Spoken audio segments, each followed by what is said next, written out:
Bismillahirrahmanirrahim. Assalamualaikum warahmatullahi wabarakatuh.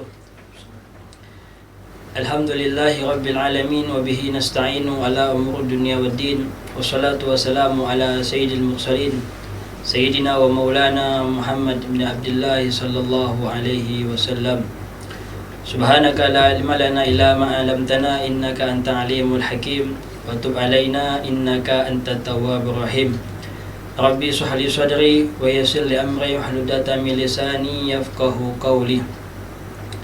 Alhamdulillah, segala nikmat yang Allah Subhanahu wa taala berikan kepada kita, terutama daripada nikmat iman, Islam dan sehat wal afiah, karena kita bisa melaksanakan daripada aktivitas kita sehari-hari. Salawat dan salam adalah senantiasa kita hadiahkan kepada seorang yang dimuliakan, yaitu Nabi kita Muhammad sallallahu alaihi wasallam. Semoga kita termasuk orang yang dikumpulkan bersama Rasulullah dan mendapatkan syafaat daripada Rasulullah sallallahu alaihi wasallam. Amin Allahumma amin ya rabbal alamin.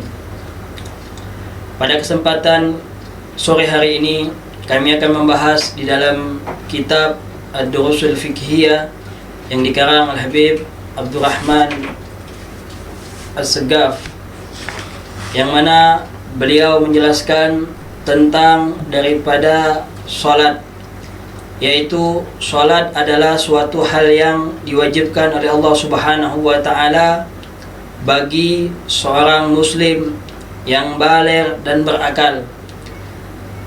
Suatu hal yang diwajibkan, yaitu di dalam arkanul Islam menjelaskan setelah mengucapkan dua kalimat syahadat, yaitu iqamatis shalah, yaitu mendirikan daripada shalah, yang mana shalah ini akan mencegah kita dalam perbuatan keji dan mungkar.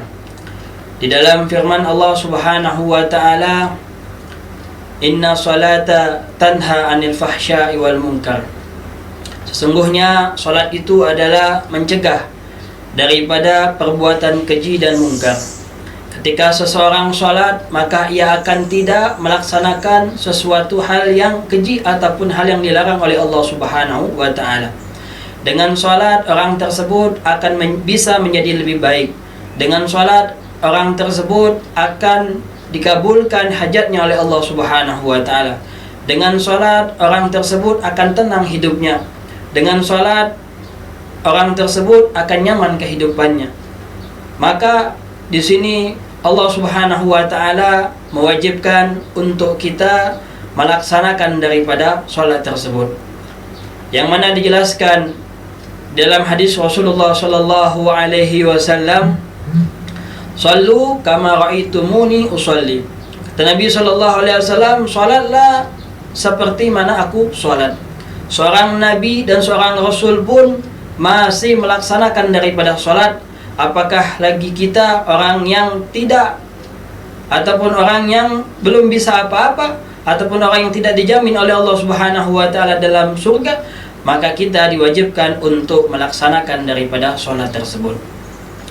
Nabi SAW pun memerintahkan kepada kedua orang tua untuk mengajarkan anaknya ketika umur 7 tahun dan pukullah ketika umur 10 tahun.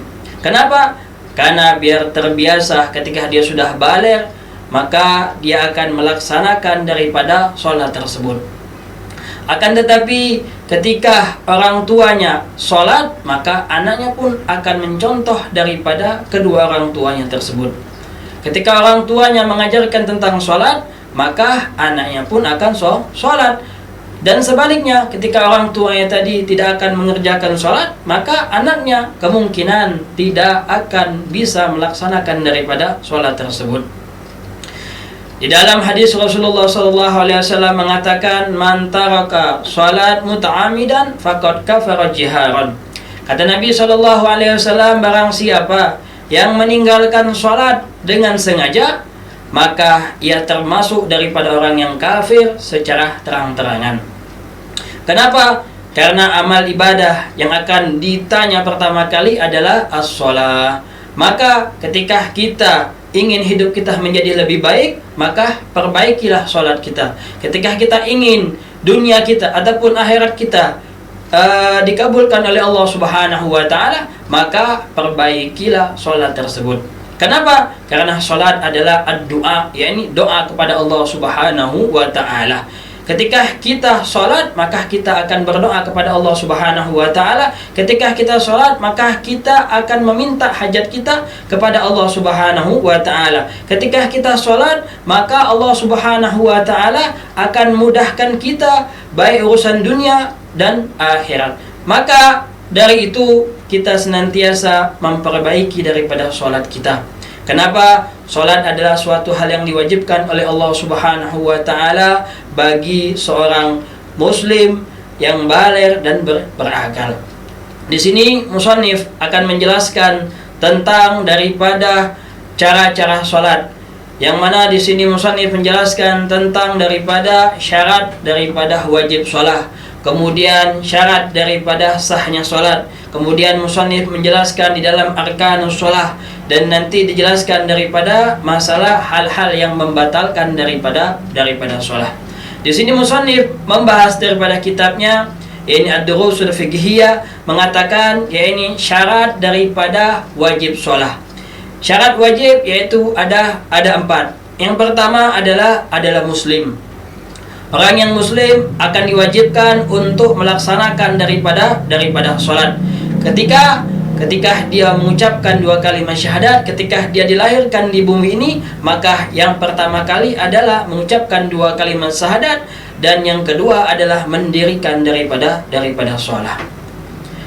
Yang kedua, syarat daripada wajib adalah yaitu baligh.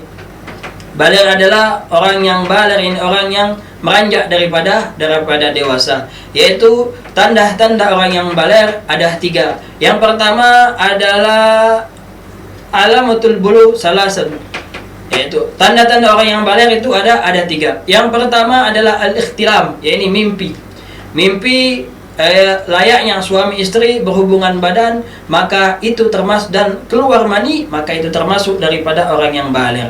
Dan yang kedua yaitu sempurnanya umurnya 15 tahun, baik laki-laki ataupun perempuan, maka dia termasuk orang yang baligh. Dan yang ketiga yaitu damul haid, seorang perempuan yang keluar daripada darah haid ketika umurnya 9 tahun. Maka ini tanda-tanda orang yang baligh. Ketika dia sudah baligh, maka sudah diwajibkan untuk melaksanakan daripada sholat. Akan tetapi bukan berarti orang yang belum baligh dia tidak melaksanakan daripada sholat, yang mana Nabi memerintahkan untuk mengajarkan anaknya untuk sholat. Dan yang keempat adalah taharah hadasain, ini suci daripada 2 hadas. Yaitu perempuan yang haid dan nifas, maka diharamkan untuk melaksanakan daripada sholat. Kenapa? Karena dia keluar daripada damun najis. Dikarenakan perempuan dan dianjurkan setelah dianya suci, maka tidak dianjurkan untuk mengqadha daripada sholatnya tersebut. Dikarenakan sholat ini terlalu banyak dan memberatkan bagi seorang perempuan, maka sholat ketika dia dalam keadaan haid dan nifas, maka diharamkan untuk mengqadha daripada sholat tersebut. Mungkin hanya ini yang bisa kami sampaikan. InsyaAllah bermanfaat bagi kami dan bagi yang mendengar sekalian. Lebih dan kurang kami mohon maaf. Wabillahi taufiq wal hidayah. Wassalamualaikum warahmatullahi wabarakatuh.